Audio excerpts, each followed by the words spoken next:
It's very much a passion, and we care about the product that we're putting out above and beyond any other thing that we do here.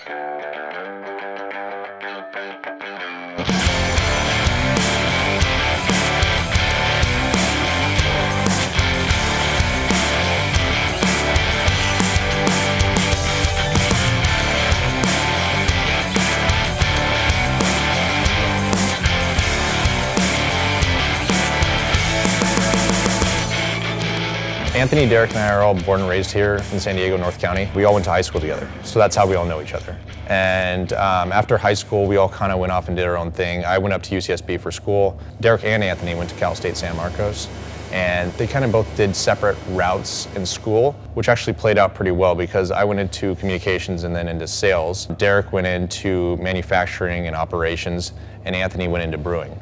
So once we started working on this project, we found that all those different skill sets kind of really meshed well together. So I started homebrewing with Derek, one of our partners, about 8 years ago. And I actually was invited by Bob McKay, who's a pretty famously award-winning homebrewer here from San Diego. I went to school with his daughter. He invited me over to do a brew with him. Got completely hooked on the first one. Started talking to Derek about finding equipment, piecing things together, and pretty much him and I both got hooked after the first brew together. And we were going to Cal State San Marcos at the time, and I was increasing my interest in wanting a career in the brewing industry. And so I basically pestered Stone, week after week until finally they gave me an interview. And at the time they were looking for a lot of guys out of brewing schools, which I didn't have that experience because I was still working on just my regular bachelor's.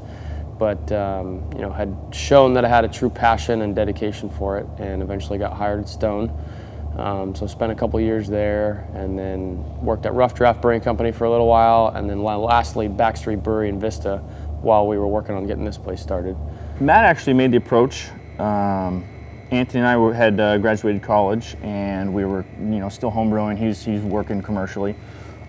Matt was tired of his job, and he's ready to build something bigger. He got a hold of Anthony. We all met for a beer, which makes a bunch of sense, and we went from there. Slowly started picking at some of the paperwork, had our weekly meetings, went on for about 3 years, and about halfway through we go, okay, this is something we're really doing.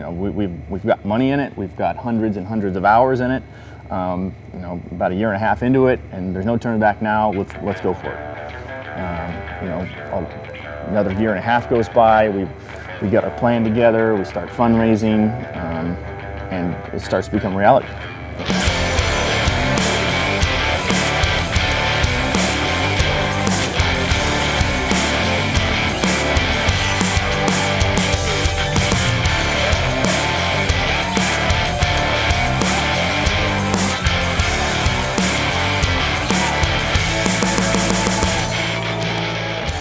This building we found is 10,000 square feet.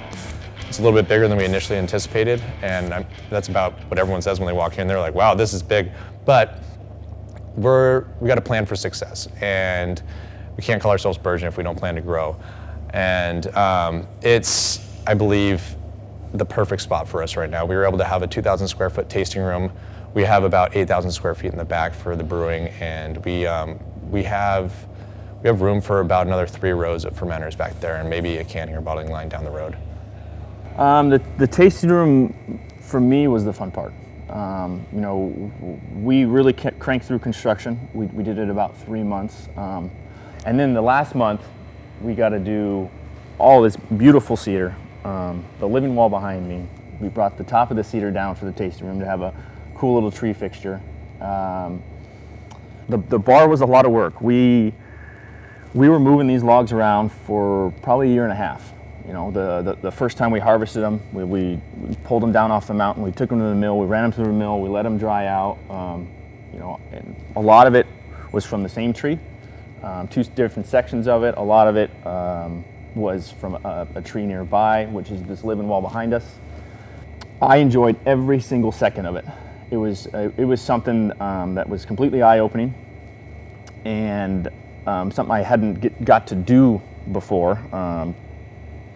It was bringing me to tears, days after we would finish certain parts of the bar, certain tabletops, certain bar tops. just a wonderful experience. It really was. So we have Premier's oversized 15-barrel system. Basically, that just means we have a slightly larger mash tun, and that allows us to do a full batch of a higher gravity beer, like the Dutchman's Pipe. The little slot here to my right is where we can drop in a whirlpool later down the road, which just kind of helps speed up your brew day. It allows for more production in a certain period of time.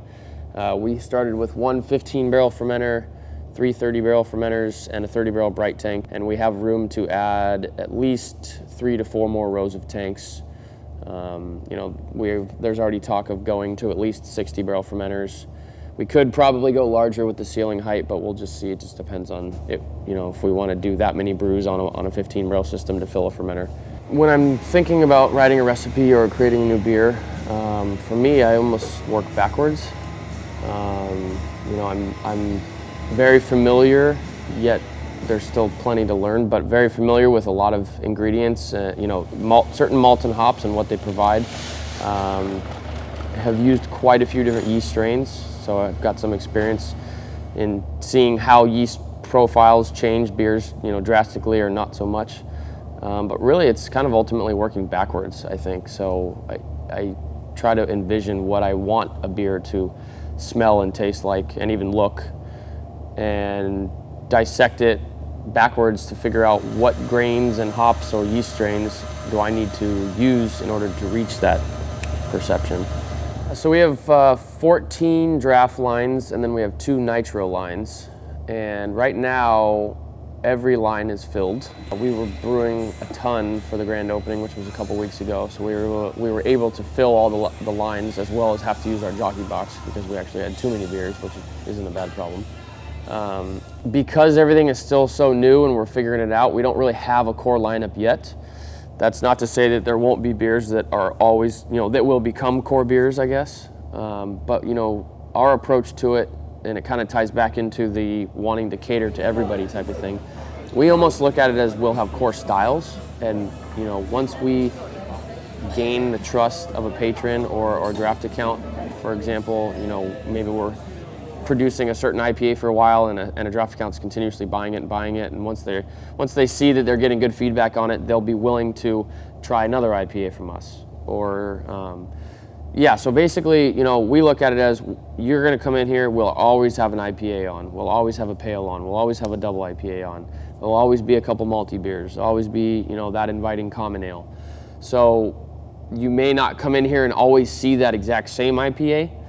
But again, that kind of goes back to once we gain the trust and approval of customers and clients, they're, hopefully they're going to just come in because they know there's always going to be good beer on tap for them. And whether it's that one or a different one, that's our goal. I think our main focus is and always will be the beer. I know that sounds kind of cliche, but at the same time, a lot of breweries I feel like have pulled their focus away from the beer and looked more into the brand or other avenues to generate income and have people come through the doors. But we really strongly believe in having a great product and always improving that product. And that, even in San Diego, I still feel like is going to be the biggest differentiator here as more and more breweries pop up, because they can do crazy tasting rooms with neon lights or whatever they want to do, but you're not going to have people coming back if they didn't like the product. That's the baseline for every brewery, is that they have to have good beers. And that's something that Anthony and Derek have shown from the beginning, and that's pretty much the reason why I wanted to do this project with them. Obviously, it's been a dream to open a brewery, but they have always shown dedication towards brewing phenomenal beer. I've said it before, Anthony used to work 5 days a week brewing beer, and on the weekends he'd homebrew for fun. So it's very much a passion. And I know every single time I see him on his off days, he's reading craft beer books or different things about different ales and things that he can do. So our focus and the reason people should come in here is because we care about the product that we're putting out above and beyond any other thing that we do here. And obviously we want to create a great ambience too, so we're going to make that great. But you will always have a good product here at Burgeon Beer.